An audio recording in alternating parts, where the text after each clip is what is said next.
it's yucky weather. I especially want to thank Village Preservation, as we are now calling them. They met with Joey and I at the beginning of the year. They had this idea to do a series of panels celebrating Stonewall 50 and specifically the 25th anniversary of the drag march. And I was like, there are like 105 panels happening between now and June 28th, the anniversary, and why don't we have a storytelling slam? And this was met with enthusiasm. New York Public Library came on board. Special thanks to Jason Bauman Montoya and I'm brain farting on her name, Michelle O'Brien. They really cultivated and nurtured this project. We had storytelling workshops at the Tompkins Square Library branch. We had a story slam earlier this month. It was delightful. I'm sorry that several of the people that were supposed to be here tonight had to cancel. I'd like to send healing vibes out to Kelly, who is saying goodbye to her puppy tonight instead of being here with us. But on a happier note, we're here to celebrate 25 years of the Drag March. And I'm super excited to be speaking tonight. Pardon me. I also wanted to give a special thanks to Laura Fleshman and Ariel Katz, who we mentioned earlier, who were, as I said before, with us from the very beginning.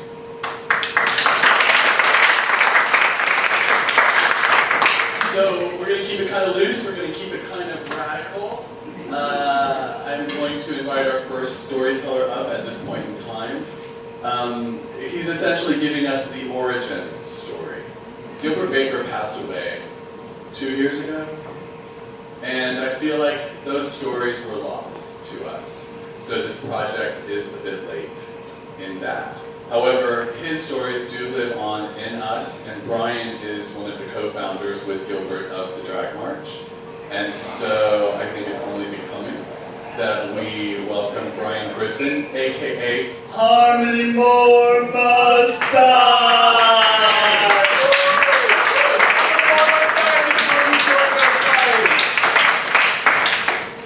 I get nervous, so I run it all down. If I start reading, it's only because my mind is turning into white fuzz. I can't help that. It was 2 drag marches back, and I don't know if I was getting dressed at La Petite Versailles, the park near Canal Street, where many gather to suit up, or the apartment on 8th Street, 2 blocks west of Tompkins Square Park, which also opens its doors to people getting dressed. But I know I wasn't yet at the apartment, where Huckleberry Ken now invites me to get dressed because I would have remembered that. I received a text from my friend David informing me that he was just now passing through Tompkins Square Park and the energy and color of the Queens already gathered was glorious. He finished off in all caps, "You did this." I replied that I did it 23 years ago, and looking back, that guy who planned the first one of these, I don't even know who he is. Fresh out of a much-failed graduate school career with a meaningless MFA from UC Berkeley, the modernists hated me. He had moved to New York City with media-fueled dreams of a bohemian life full of theater, galleries, loft parties, and casual sex. What he found was a gay subculture ravaged by HIV and AIDS. He joined ACT UP, the AIDS Coalition to Unleash Power, not because he believed that he could do anything to substantially end the AIDS crisis. I mean, he hoped he could help, but rationalized his joining as a need to make friends. All the places he was going to, there were ACT UPers, so there must be shared interests. Side note, it worked. The texting friend at the beginning of this story is Tony Award-winning set and costume designer David Zinn, with whom he shared his first arrest in front of Bush Sr.'s campaign office on the Upper East Side. ACT UP led to WHAM, Women's Healthcare Action Mobilization, because he still today understands the relationship between gay men's and women's bodily autonomy. ACT UP and WHAM led him to co-founding the Church Ladies for Choice, a performance activist troupe that directly defended women's healthcare facilities. In 1994, Gilbert Baker, the creator of the LGBTQ community's rainbow flag, came to New York to sew a mile-long version of the symbol to celebrate the 25th anniversary of the Stonewall Riots, an event generally accepted as the beginning of contemporary gay rights movement. He came to ACT UP meetings and I ended up meeting him at the affinity group Action Tours. The inventor of the rainbow flag was my idea of a star, so in that sense, you could call me a starfucker. I worked to ensure that I was a part of his life. Wasn't difficult, he was a sweetheart. Sewing a mile-long rainbow flag takes time, but not the 8 weeks allotted. So in Gilbert's workspace, there was always salon time to sit back, imbibe, and converse about the events of the day. It was during one of these talk times to a press release from the organizing committee of Stonewall 25 that discouraged attendees to its events to not show up in leather and drag so as to present a more palatable image to the Midwest gays, that Gilbert uttered the words, "We should throw a drag march." My brain flashed as all the skills I had almost inadvertently learned during my activist tenure clearly showed me the path to make it happen. That man that I was that afternoon in that time and place turned to Gilbert and said, "Oh yeah, we're having a drag march." 2,000 small pamphlets akin to a Christian tract proclaiming the salvationary message, "Jesus loves drag," were Xeroxed at a penny a copy. Gay magazines and city guides were contacted. Posters with artwork of a stiletto piercing a flattened cop car were wheat pasted everywhere in the village. Only the finest lesbians were asked if they were available to marshal, so that 2 months later, on the Friday evening before Pride, 7,000 to 8,000 brightly clad individuals from all around the country and the world, as angry as we initially were at being asked to render ourselves invisible, safely marched from Tompkins Square Park to Sheridan Square and the Stonewall Inn Bar in what the New York Times later wrote up as the one authentic event of the weekend. Today, I don't have that guy's ambition. I've built a career and a life, pretty much non-bohemian, integrated into New York City. Occasionally, I miss my stay-hungry self, but I don't understand his casual attitude towards survival. I'm old. Where once I could dress up as Olivia Newton-John, at best these days, I can pull off Bea Arthur. Even though I still know that the drag march holds a wonderful sort of canary in the coal mine cultural position to social acceptance in this country, I march these days for the same reason that I joined ACT UP, friendship. I adore this community of colorfulness with every single year. Jesus does indeed love drag, and God does bless the New York City drag march. So I was just thinking the one thing I'd want to add to that is part of building my career was 4 years into the drag march, I started traveling to Colorado to do rep theater in southwestern Colorado. So I had to disappear for the summer. So that was when the radical parents started stepping in. So that was 98, 96, 78. So those stories are to come.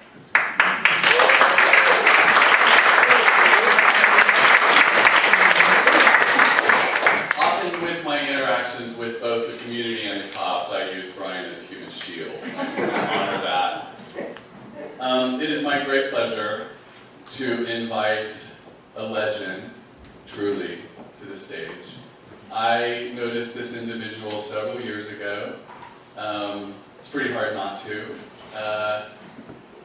Truly a figure piece in the early days of the Village, East and West, Pyramid Club, Studio 84. Is that what it's called, Studio 84?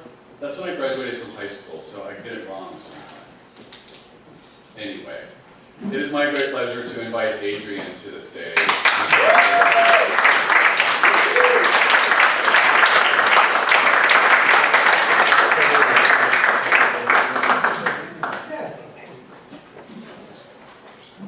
A gracious good evening to everybody. My name is Adrian. I was a performer at the 82 Club in the 70s. And I never heard of the drag march. I was marching for the first time in the 70s in the big march, which were not allowed to wear wigs, makeup, or dresses. I went there with a friend of mine who actually had a costume rented. It was like a medieval queen thing. And one of the organizers called him and said, "I'm going to let you march today. Next year, you cannot wear it." For the first 2 or 3 years, no one was allowed to wear any kind of dress, makeup, or wigs.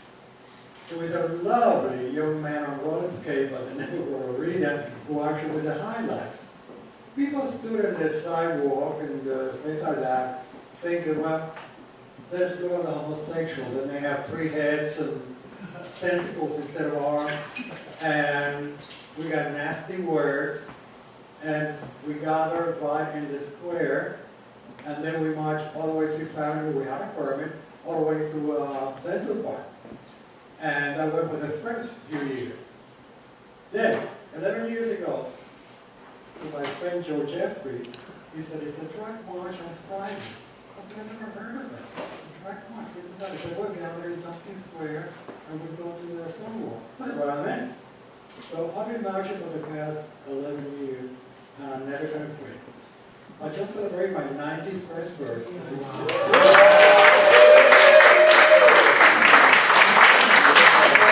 Long drag quitting activity. And I enjoy every second of it. But in those days, we had the Massachusetts Society, which you held meetings at your public library in the basement there. And that's what I heard about the gay pride. One day they said, well, we're going to march. I said, all right, I'm in it. So we marched, and I have never stopped. I have bad legs now because I was a dancer. The 82 Club is actually a straight place. It's nothing, they performing with all gay men. They all have wonderful acts. And we did 3 shows a night. And the night of the riot, I was working there. And someone came to the second show and said, it's a big riot up at the village in Stonewall. And police there and burning cars and all kind of stuff going on.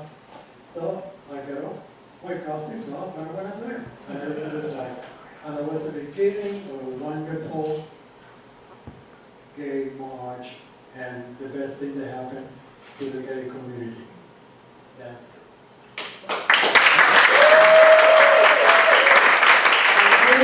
I'm here, and if you don't like my face, you can over it.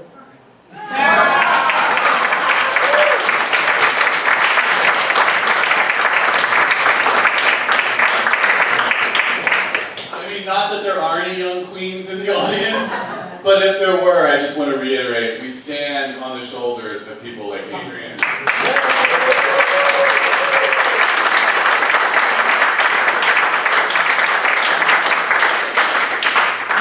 So, our next storyteller this evening, it gives me great pleasure to introduce possibly one of the key people in getting me to my first drag march. Sister Gladiola Gladrags, also Radical Fairy Gladiola Gladrags. Welcome to the stage.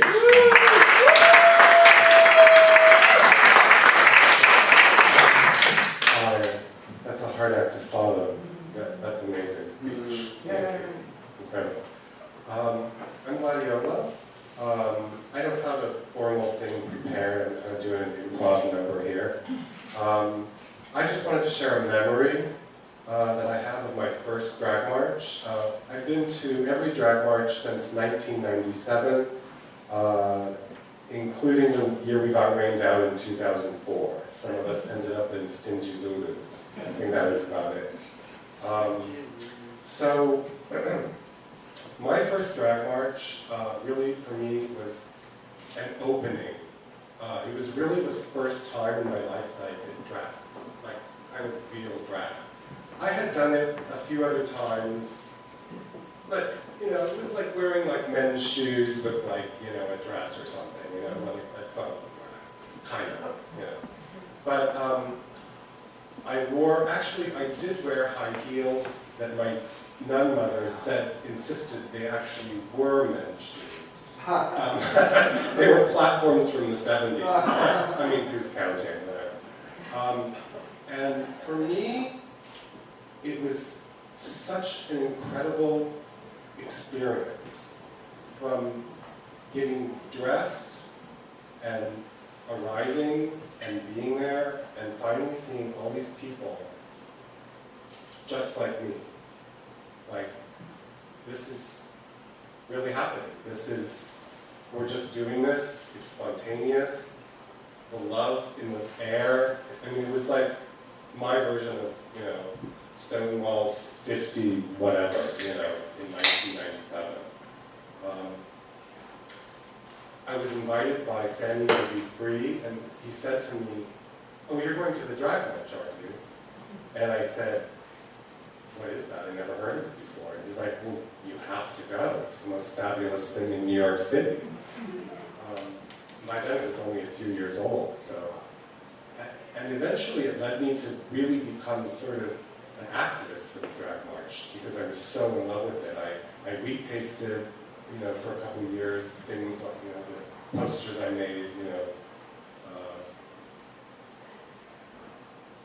But that whole act of the first time being so free, feeling so free to like wear whatever I wanted to wear, and be with all these people that were wearing whatever they wanted to wear, and making like a statement about it, and having so much fun about it, was like, wow, this is it. This is my tribe. So that's just what I want.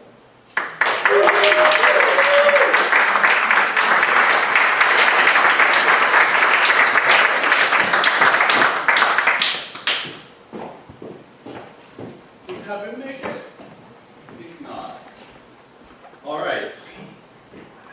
Okay, by way of introduction, and I'll get into this a little bit more in my story, one of my fondest memories is of the Radical Fairies taking the street by doing a Judy Garland funeral.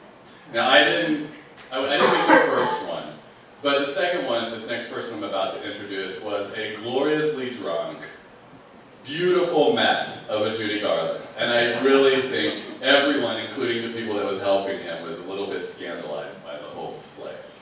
It gives me great pleasure to welcome to the stage Monsieur Shri.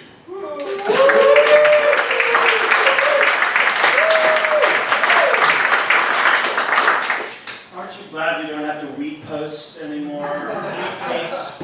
We just post to Facebook. It's so much easier. None of those toxic chemicals. How are you today? My name is Shri, and I'm going to tell a little story. I'm not that tall. I'm not wearing high heels like the rest of y'all. Do you like my drags? It's my best every day. A lot of work. Anyhow, I came by here spontaneously, so I didn't have time to plan an outfit. But in about 2004, 5, does anyone remember what year that was? I came over to 2004, do you think? Okay, I went over to Emchai's house a few weeks before the Drag March, and Emchai and his then boyfriend, Hai, suggested this idea to me because somebody named Eugene, is that who used to do it? Yeah. Who lives in LA now, who hasn't been back very much, had played Judy Garland a few years earlier, and it was time to revive that. So in 2004, I was asked to play Judy Garland. I was like, well, I've never played Judy Garland before. I guess I could try to imitate her. So I learned that song, Hey Hallelujah, Come On Get Happy. And Pai and Emchai dressed me up in clothes that actually resembled the way she dressed in the 50s. And they built a palanquin, and at the exact appointed time, I did a performance where I unceremoniously pretended to take an entire handful of pills. What do you mean pretended? I'm still standing. I don't know about the rest. Isn't that big? So I took a handful of pills and I pretended to wash it down with some vodka, and I, was getting all this applause, and the next thing you know, I overdosed and die. Everyone's actually in shock, thinking that I may have actually died. They lift me up and they put me on the palanquin, and boy, was that hard. I had to spend 45 minutes being carried on a stretcher above everyone's head across the entire East Village to the West Village, where in front of the Stonewall bar, which is now covered in posters for JetBlue and Brooklyn Lager, and that's a whole other story, I was resurrected magically. I come back down onto my feet, I'm suddenly sober, and they sing, Somewhere Under the Rainbow, or over? Oh, I'm over that rainbow. So, you can tell I'm very authentic. I know all those songs. And I'm 51. And that was 2004. And that was, what, 15 years ago. So I think it's time to play Judy Garland again. We'll see you in a few weeks.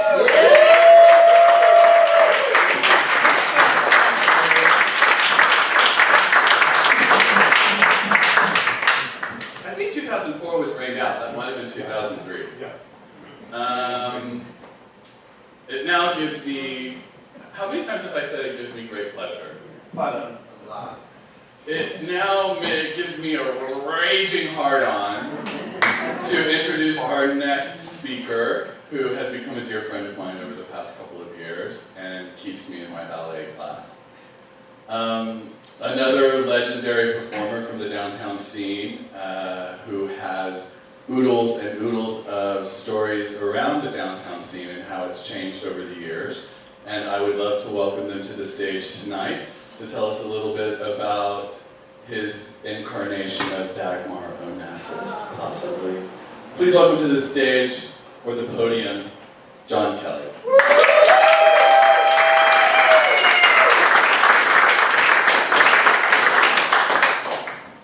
I wasn't planning on speaking or telling a story, but the weather has thinned out the ranks a bit, so I'm doing this on the fly. I was born in Jersey City, and the only good thing about being born in Jersey City was the PATH train. The first stop was Christopher Street. So I was roaming around here a lot when I was a kid. I was lucky enough to have had an elder from my high school, a patchouli soaked elder named Larry Basinski, dragged me over to the East Village with my friend Billy to see the Cockettes on the second night. And that was totally life-changing. Absolutely life-changing.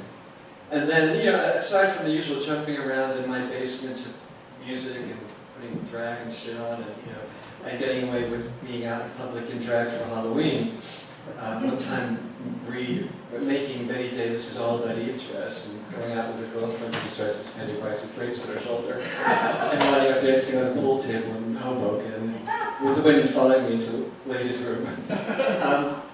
Aside from that, it was the kind of the public drag gestures that kept happening with me, which really required an audacity and courage and kind of a love of it. And it kind of came out inevitably. I just needed to do that kind of irreverent fuck you gesture of adornment, which to me was completely exhilarating and freeing.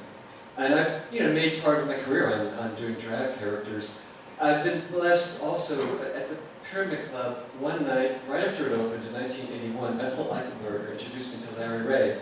Larry Ray, the founder of the original Trocadero Gloxinia Ballet Company. So I ended up dancing in Larry's company and learned so much from these geniuses.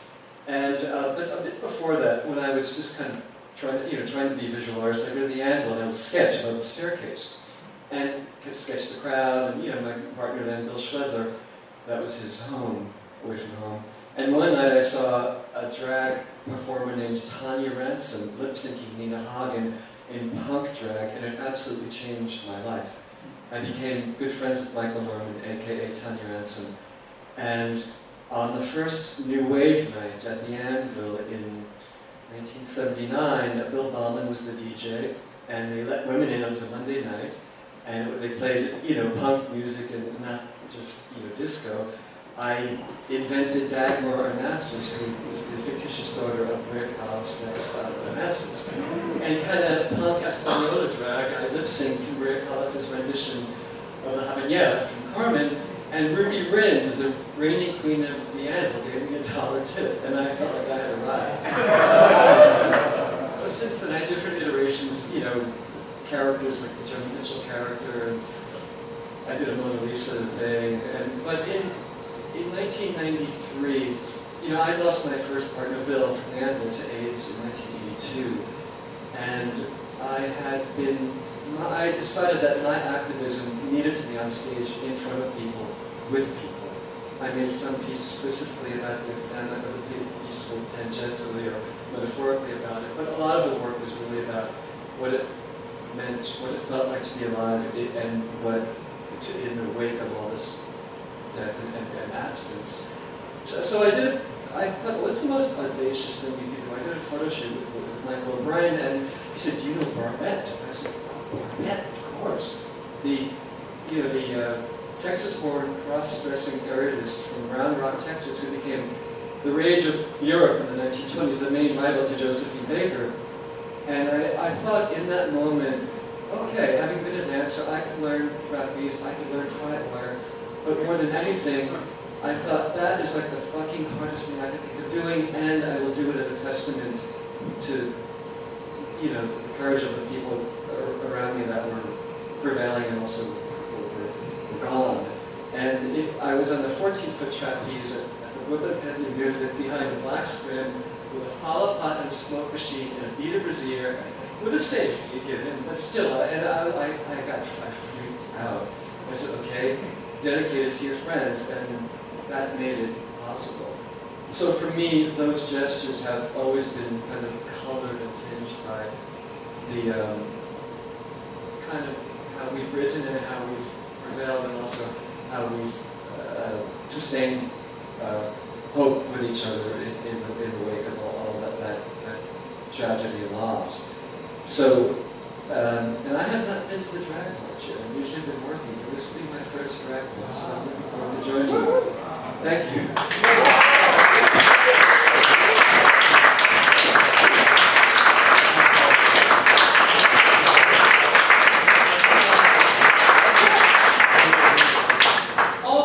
If anyone else is here that has a story that they would like to share tonight, feel free to raise your hand and I'll take note of it and we'll work you into the lineup. Okie doke. Next to the stage, he's been referenced once in someone's story. I'm going to reference him as well in my story. A real rebel rouser, a real piece of work, my friend and maybe my hero. I'd like to invite Amakai, or Kai Super Kali, or Hadassah Gross to the stage to regale us with wisdom.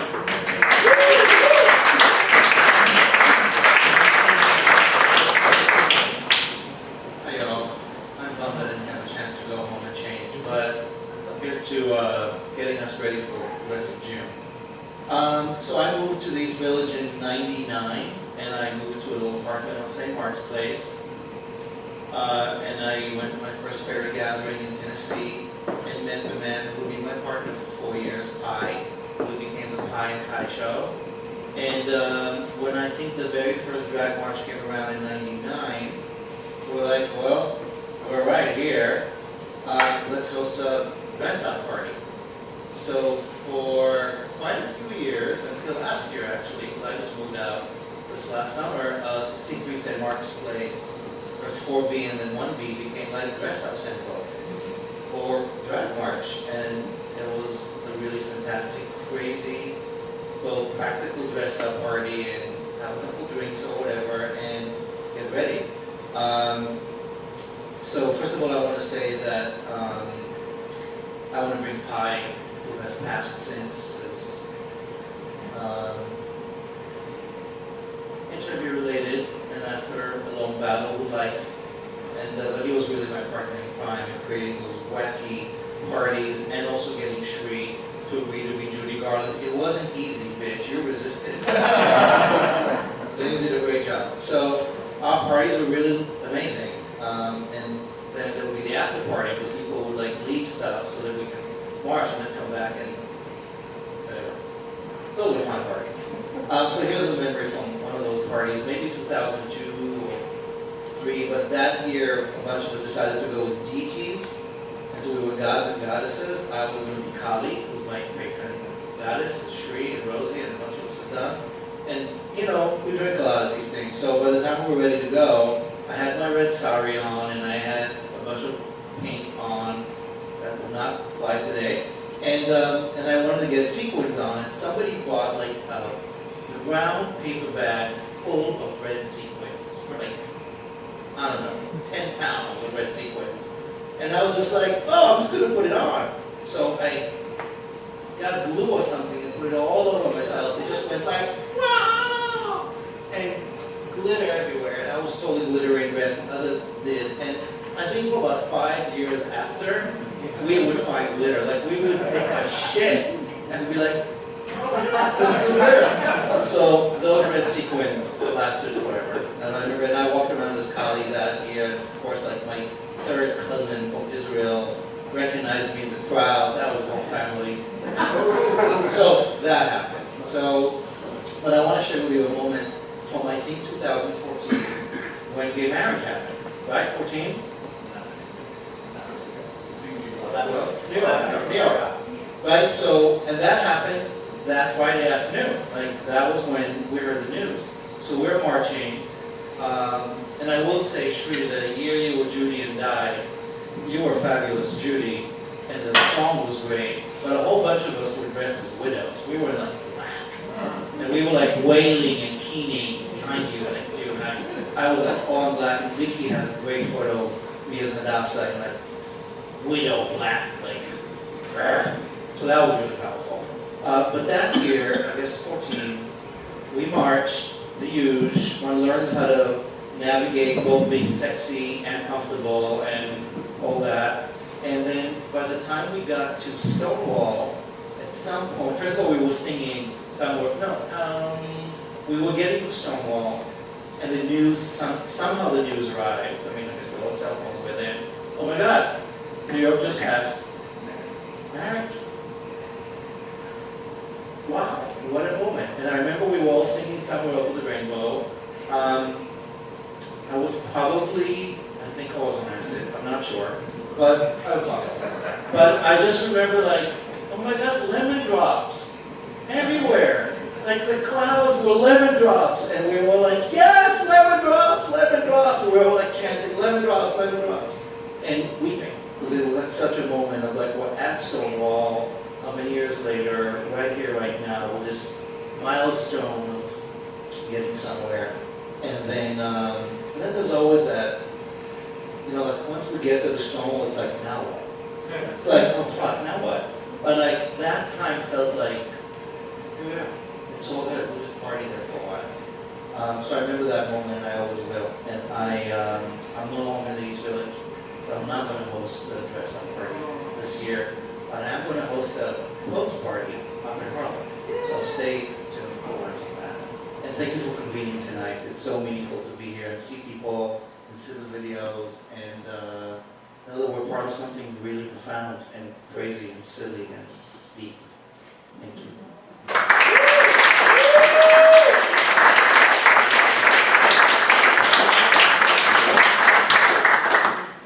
So I remember this gentleman from way early on with the fairies. I can't really go back.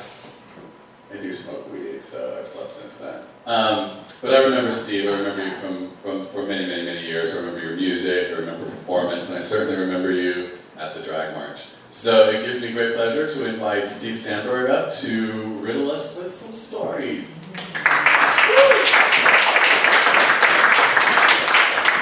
I wasn't really planning to speak, but I did start thinking about something. So I believe I was at the very first gay pride march ever. So I grew up in Brooklyn. I was this very inhibited little Jewish boy and very gay from a very young age and very tortured about it. Because, I mean, the word gay did not even exist when I was growing up. And, you know, I remember being very into Judaism in the temple, but like I was having sex with boys.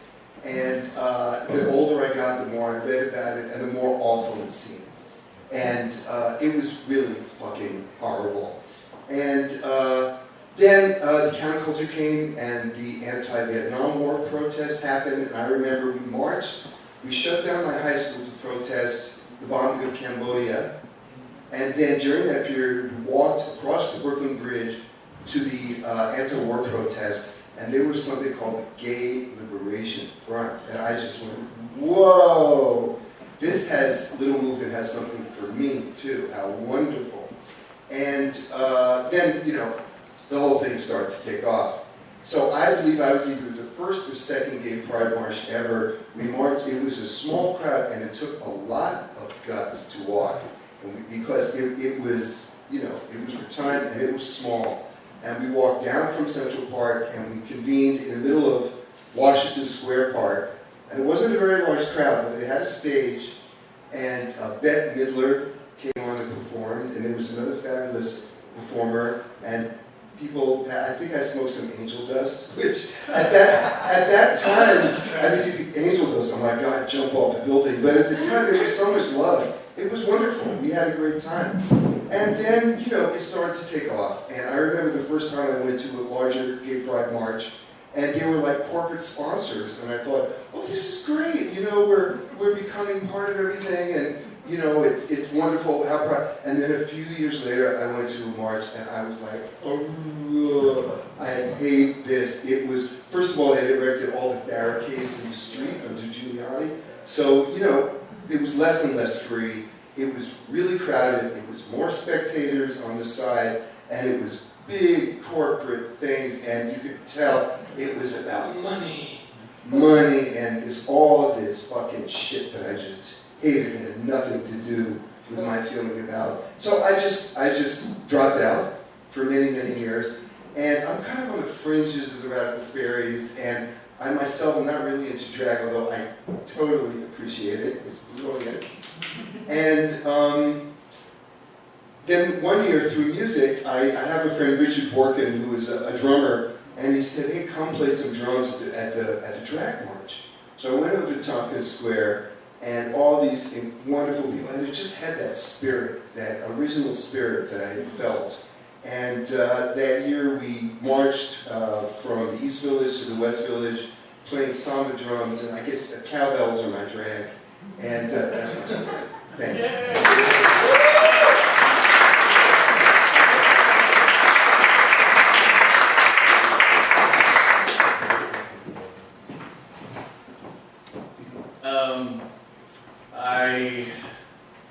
I can't remember your church lady name. Cherry Pitts? Cherry Pitts. Yeah, Cherry Pitts. Yeah.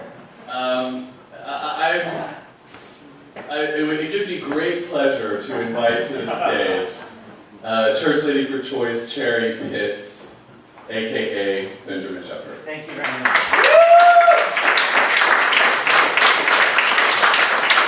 It's the most fun night of the year. So I think Brownie with the Church Ladies invited me in '99, in 2000, and one of the things that was happening in those first years of Drag March for me was critical mass was overlapping. So you had all these overlapping cultures in New York City. There were a lot of cyclists. And I remember Brad Will, amazing anarchist, was just riding his bike with a critical mass. And he was like, what are you guys doing? And I'm like, well, we're another critical mass. We're the Drag March. And so I have all those incredible memories also of these cross-currents of movements. Matilda and Gay Shame for a long time were in the Drag March. Occupy Pride for a while was in the Drag March. So they're still cyclists. And my role, whatever little role there's been through the years, has been to try and get cyclists to bring a sound system so that once we get to Stonewall and once we're hanging out and we've sung the iconic song, we don't leave. We have the streets. It's our night to have the streets. And so we try to bring and have a dance party. That night with the gay marriage vote, the sound party was jamming.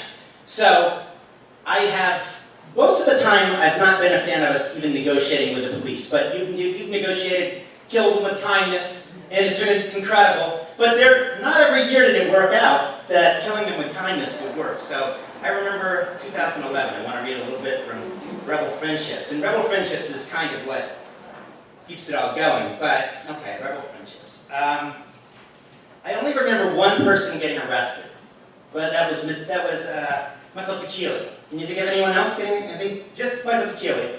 So, okay, let me see. Okay. Run-ins with the police were not uncommon at the Drag March. In 2008, the unpermitted action was just about to be shut down before it could begin. In 2011, the police were in no mood to be killed with kindness. After the group sang Somewhere Over the Rainbow at the Stonewall, they pushed forward. The crowd started to chant, "Whose streets? Our streets."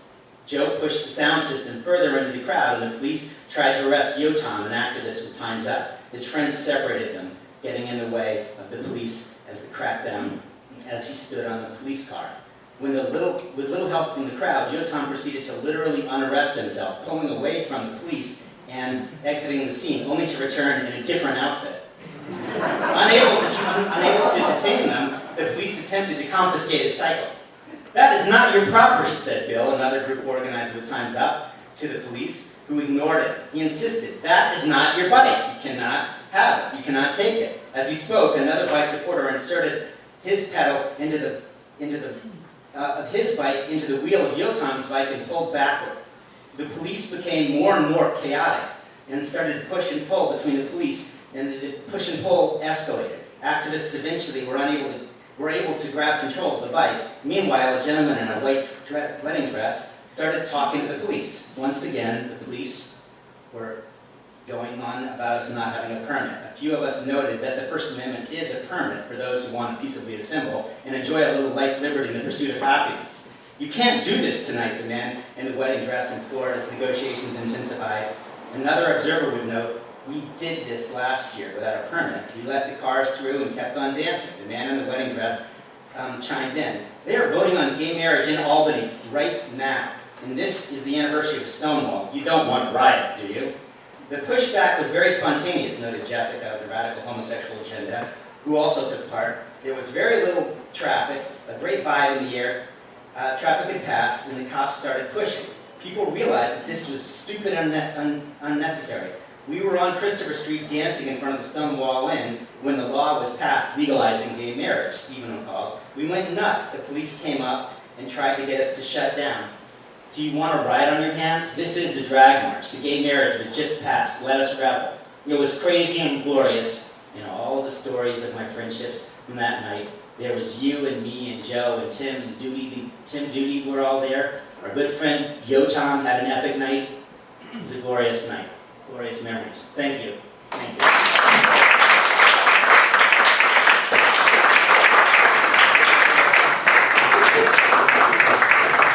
I was the gay man in the wedding dress. It's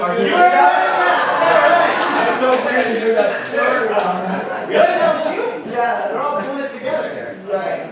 We had just come back from Albany and Do you want to tell a story? I'll just tell a little bit of that story.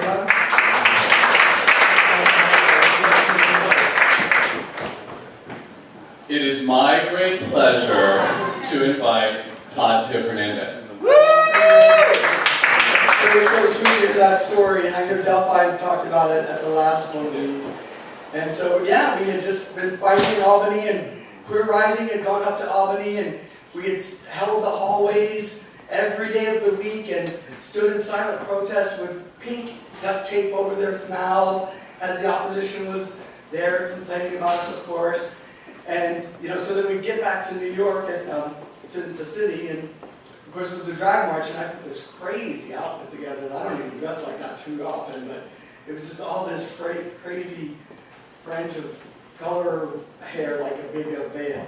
And so we were drinking. I had, I think, Jack Daniels in my purse, and probably, because we're telling the truth here.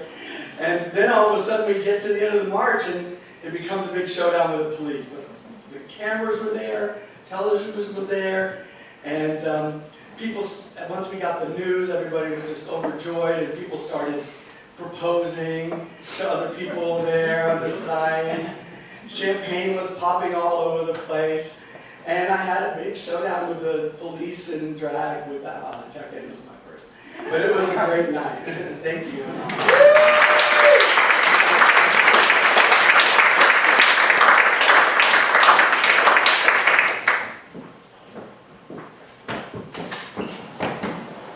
Anybody else have a story they would like to share this evening?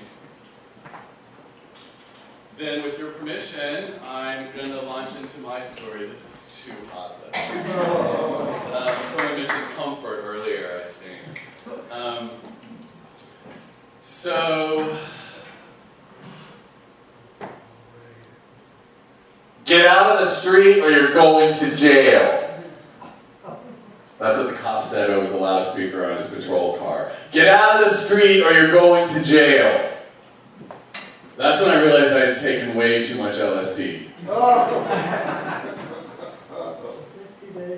It wasn't the first time I'd come into conflict with the police having taken hallucinogens. And I can't really go back and talk about all of the different times that we interacted with the police, but I will highlight the memorable ones in that defined my relationship as a kind of diplomat for the drag march. Ironically, I've heard all kinds of stories about how I became involved, and I thought, well, maybe I'll set some of the records straight and tell you how it all started. And to tell you how it all started, I have to go back a little bit. And it does start with the radical fairies. When I first moved to New York City, I suffered a rather amazing attack. I had my jaw shattered with a baseball bat. And magically, I had come in contact with a couple of the radical fairies. Keisha Lorraine, Fanny May Be Free, Gladiola Gladrags, Dog Woody. And they magically showed up in my hotel room, I wish, in my hospital room. And the doctor being so impressed that I had all these great friends who I had just met, quite honestly, that he allowed me to go home. And luckily, Joseph Marr, aka Chrissy Bubbles, had a van with him. So we all piled my stuff into the van and they took me home and they essentially took care of me. And that was in 1996, 97.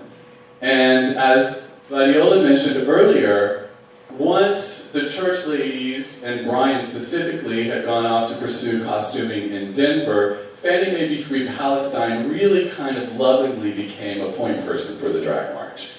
He was the one that led us in our endeavor to keep it going. And something that was happening with the radical fairies at the time that was particularly interesting to me was we were exploring the kind of sacred intersection, if you will, between ritual, demonstration, and theater. And this is a perfect fit for the drag march. So in the context of the radical fairy spirituality, we pretty much always work within a circle. And so casting a circle at the drag march became important. One, it allows us to see each other. Two, it allows us to present a unifying entity.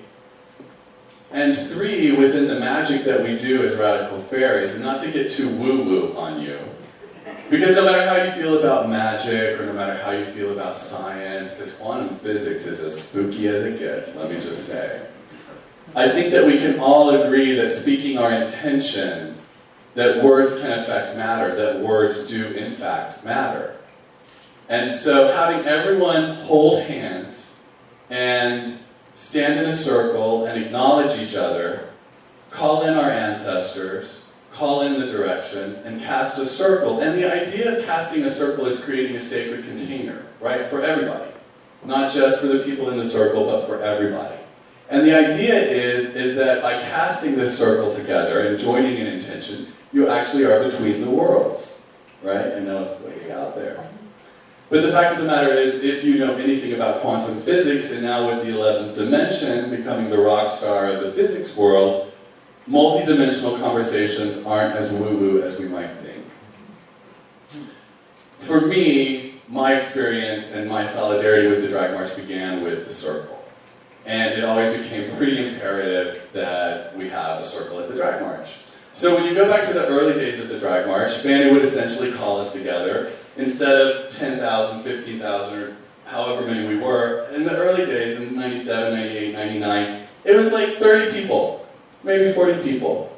And we always had these rituals that we would do. You heard Kai talk a little bit about it, you heard Shri talk about it. In 2003, it was magnificent when they did Judy Garland. That was one of my favorites.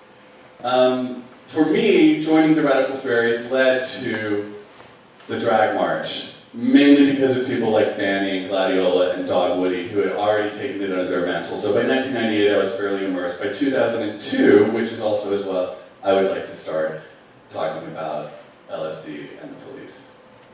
So in 2002, we decided to come as our favorite deity. I wasn't going to share this, but since you outed yourself as culturally appropriative with your colleague, I was Shiva Las Vegas. And I was about 8 feet tall, my hair was on fire, except for the Ganges, of course, coming out the top. And we were tripping balls, and it was my favorite circle at the drag march, because what happened after we cast the circle is everyone was invited to walk across the circle. There was only 30 people, so we were all able to walk across the circle. And something to understand is when we're in Tompkins Square Park, we gather all the people that are there, right? So the drunks are there, the homeless kids trying to score heroin are there, mothers pushing strollers are there, and we welcome them into our circle. And to see these people walk across the circle and receive such love, as well as, you know, the person that maybe hasn't handled their, I don't even know how to say this, but as well as people who maybe don't get as much love from the general public as they could, show up and get a shit ton of love from everybody at the Drag March. And this year was especially exciting to me, sorry Southern, especially exciting to me, because we were tripping balls. I was standing next to Pi, which oddly I remember you wearing pink, but I don't remember the red. And the drummers are going, the energy is up, the circle is crescendoing, we're clapping, we're yelling. We don't really have a plan to take the street. And Kai looks over at me and says, hey, maybe we should take this energy and take the street. And I'm like, sure, yeah, let's do it. So we do, we sort of take the drummers and we rush into the street. Well, simultaneously, Critical Mass shows out of nowhere, who Benjamin had talked about, on their bikes. And Avenue A is a two-way street, and we enter onto Avenue A, and they come and block traffic for us. Except what they actually did was pin us up against the wall of cops that were behind us. So because it's two-way, we're pinned against the cops. We've all got all the drummers with us, who have huge drums. I'm tripping balls, but I am Shiva Las Vegas. I only have Pilates. So I squeeze through the bikes, crawl over them, something, I don't really remember. And then as other people start working through the bikes, I'm getting pushed over the yellow line into traffic. Now behind me I can see a young African-American policeman just hauling ass towards me. And I realize that I'm going to be arrested. I've been arrested at marches before. I was arrested at Matthew Shepard, blah, blah, blah. So I knew I was about to be arrested, but lo and behold, what I didn't realize is he wasn't going to arrest me. What he did was he put his body in between me and traffic. And so this was the first indication that the story we were telling ourselves may have not been true. Because up until this point, we really did very much feel that we were taking the streets, that it was a confrontation that we were having with the cops. They were in fact there to arrest us. And so we used these creative ploys to take the streets safely. Within the community, it became a conversation because people didn't feel safe. And that year especially, because we were pinned up against the cops, because people did get pushed out in traffic, the debate within the Radical Fairies and the other people who were involved in the Drag March became heated. And that is also in 2002, I don't know if you remember, but this little thing called the Patriot Act came into being. And that really fucked with our head, because we weren't sure how we were going to be met by the police after that. And so that's 2002. I'm going to jump ahead a little bit because I don't want to take up too much time. And in, let's say, 2005, we're still having debate of whether or not to march. We had the glorious Judy Garland funeral, that worked really well that year. But on some other years, it was a little trickier. And in 2005, I see myself on the ceiling, sorry, that's distracting. In 2005, I don't remember what happened in 2005. Oh, right, in 2005, I went up to the cops and I started sniffing around, I was smoking a cigarette. And I was just sort of checking the vibe. And as I was there, these passersby asked if they could take my picture with 2 police officers. And I was like, sure. And so I got talking to them, not really about anything other than that they were kind of hot.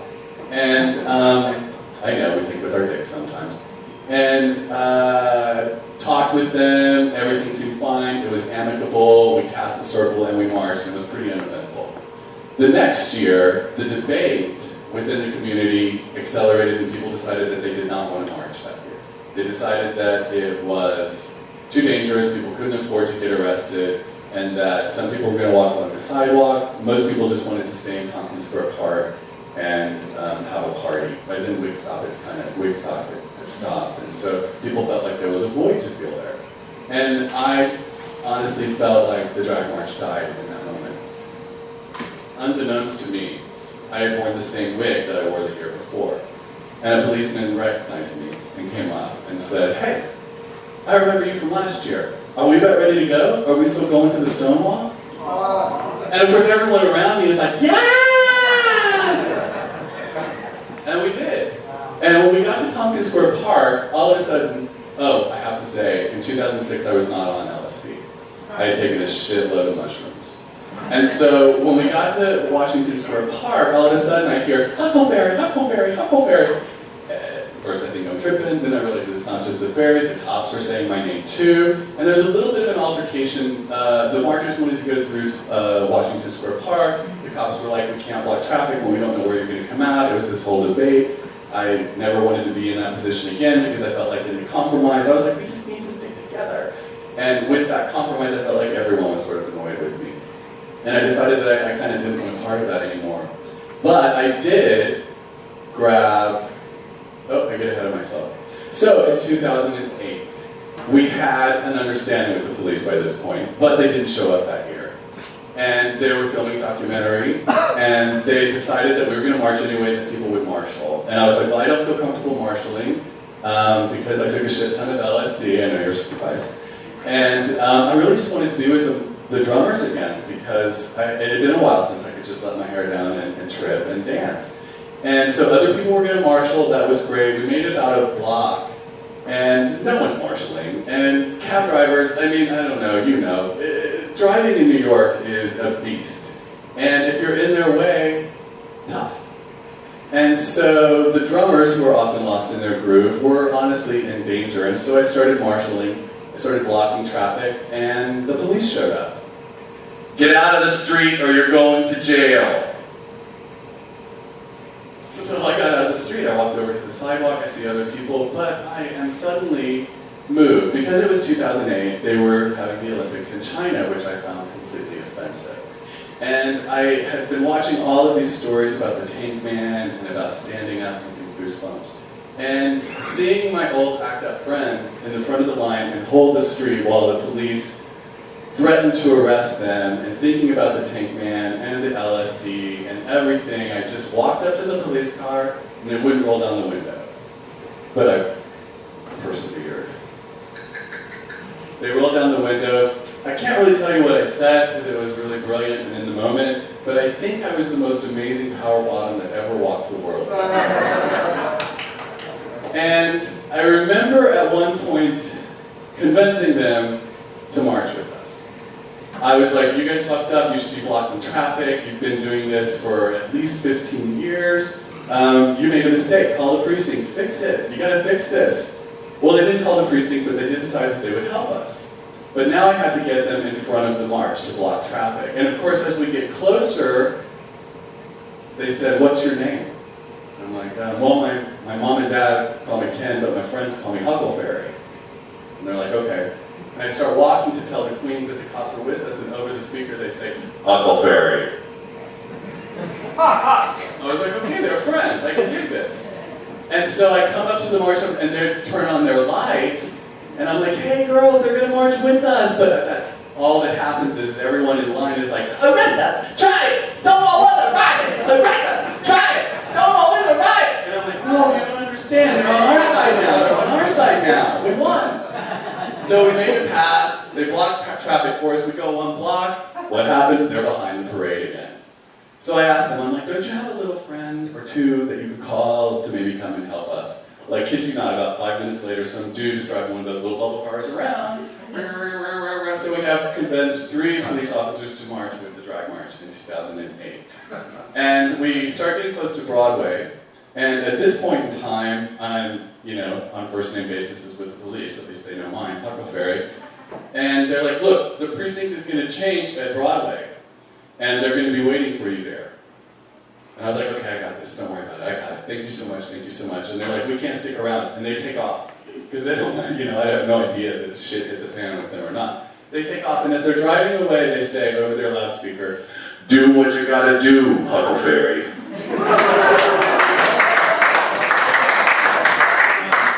And so as we approach Broadway, there's a line of police, but I'm ready for them. And we get up there, they get us to the Stonewall, we do our business, and it was at that point in time that the community affairs officers asked me to give them a phone call. They were like, we were there, but no one showed up. And I'm like, it's drag queen time. It always happens a little bit later than you think it's going to.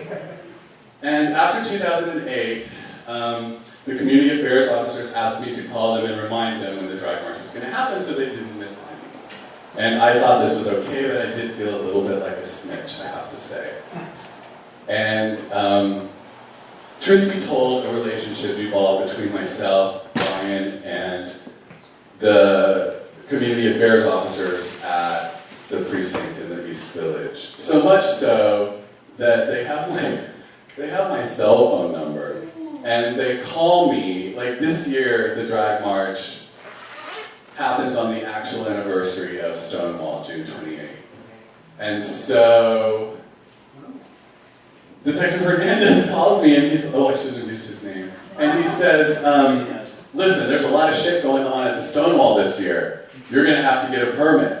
And I'm like, I can't get a permit, I can't. I mean, the fact that the drag march happens without a permit is very important to the process of parade without a permit. And it just so happens that Madonna's hosting a party at the Stonewall earlier that day, and then Heritage and Pride is having a free speech rally. And Detective Hernandez says, look, people are applying for permits to be in front of the Stonewall. I can't assure you priority unless you get a permit. And I was like, well, can I just get a permit to be in front of the Stonewall? And he's like, well, you could, but that's not in my precinct, so I can't help you. And I'm like, well, can I get a permit to gather in Tompkins Square Park? And then a permit to be in front of the Stonewall? And not get a permit for the march? And so that's what I did. And I realized as soon as I did that I made a horrible mistake. And I just sort of want to own that public. I wasn't going to tell that part of the story, but I did, and I apologize. I don't feel like it was my call. I panicked. There's really no... We're very proud of being a leaderless event, and everyone is welcome. And just like that circle in 2002, where everyone was invited to walk across the circle, everyone's invited to lead the fucking drag march, and it's really the only chance most of us will ever have to lead our own parade or march. And I feel like I tainted that a little bit. And I don't know, I don't know what comes next, but I do know that Friday night, June 28th, we will gather in Tompkins Square Park, and we will march to the Stonewall Inn, and those fuckers will get out of our way, and we will sing, and we will have a dance party this year. And I hope to see you there.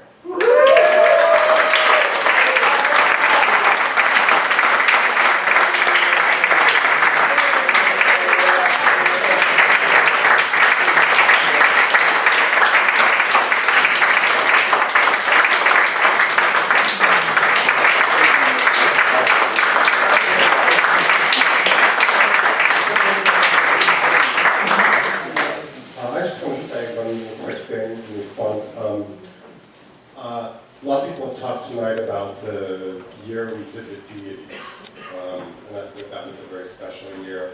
I was Lakshmi, Shiva, Basi was Krishna, all kinds of stuff. It's funny though that we had that same year, we had done the same costumes at Queen's Pride, and received a very negative reaction. I mean, it's not something we would do today because it's not really like cultural appropriation or whatever they say. But, back then, we didn't think of it that way. People, were screaming at us, take out those racist costumes! And it was just like, wow, we didn't even think that this would happen. But the drag march was a place, and has always been a place, where even if we dealt with the cops and all of this stuff, I've always felt so safe because I'm with all these people that I love. And thank you, Uncle Ferry, for all of the work I've done.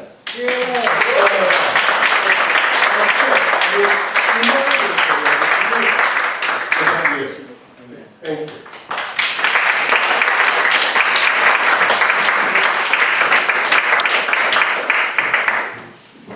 Can't shut me up. Benjamin.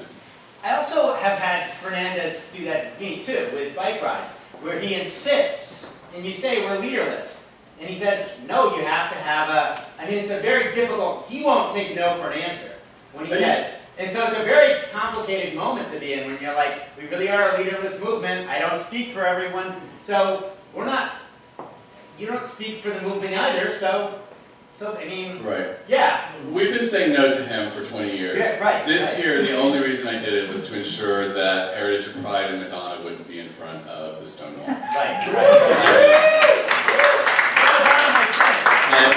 that's really the only reason I did it. And I also think that maybe it didn't need to be done, and I just want to apologize for that. I just want to speak to Justin's story. We had decided that we were going to march in Queen's Pride with a Southeast Asian queer association. And I just want to point out that Pakistan and India were about to go to war over Kashmir. And so we had adopted these costumes, all carrying signs of peace. And when the group that we were going to march showed up, the Muslim people, understandably, who have a very different relationship with representation around deity, were the people that were shouting for us to take off our racist costumes and challenging us about Jesus, which of course none of us didn't speak to any of us. But the Hindu people, the Hindu people were amazed and grateful and gave us such love. And I have to say that was probably the day that I was photographed more than any other day. But I really just want to thank everybody for coming out. I wanted, Shri, I feel like a teacher. Oh, I thought if you're going to close it up, what's the theme for this year? Is there anything that we should think about in our costuming? Well, what I would encourage you to think about are a couple of things, and if I could just segue seamlessly into announcements. This year, June 28th, is a Friday. It is the actual anniversary of the Stonewall Rebellion, Uprising, Riot, semantics, choose your word. We encourage everyone to be there, as always. We gather in Tompkins Square Park between 7 and 7:30. Around 8, we are going to attempt to circle. I remind you that it is also World Pride, and they're expecting millions and millions of extra people. We're going to try to accommodate that. I'm even looking at the basketball courts next to the place that we actually gather as a possible overflow area, because that would allow us enough room to stand in a circle. Amakai will be posting on social media, I guess, at some point in time about his post-Drag March party. Yes. We will also be setting up the Queer Liberation March and Rally that weekend. We are... Sunday. On Sunday. That's on Sunday, but our load-in starts Friday night. Literally, I will leave the drag march in my drag and go to Central Park and escort trucks to unload very heavy things, and maybe some truck drivers to unload. But we are very much encouraging volunteers. We are especially encouraging people to show up in Marshall. We are offering trainings with the Queer Liberation March around marshalling. I'm also encouraging people to take those Marshall trainings and then show up Friday night. So if we do have 5,000 people, that we can keep them safe. Marshall training Saturday, this Saturday, 3 to 6 p.m. across the street in the Church of the Village. And then I think there's another one on June 23rd. 23rd, Sunday, 2 to 5, Church of the Village. We would love to see you there. We would also love to see you Sunday morning for the Queer Liberation March, which will start in front of the Stonewall. We will gather before. First marchers will leave at 9:30. We hope to be clear of the Heritage of Pride parade route shortly thereafter. We will then rendezvous in 42nd Street, Bryant Park, have a little mini rally, a little kiki as the kids say, and then we'll work our way to Central Park where we will have a rally, and we would really love to see you there.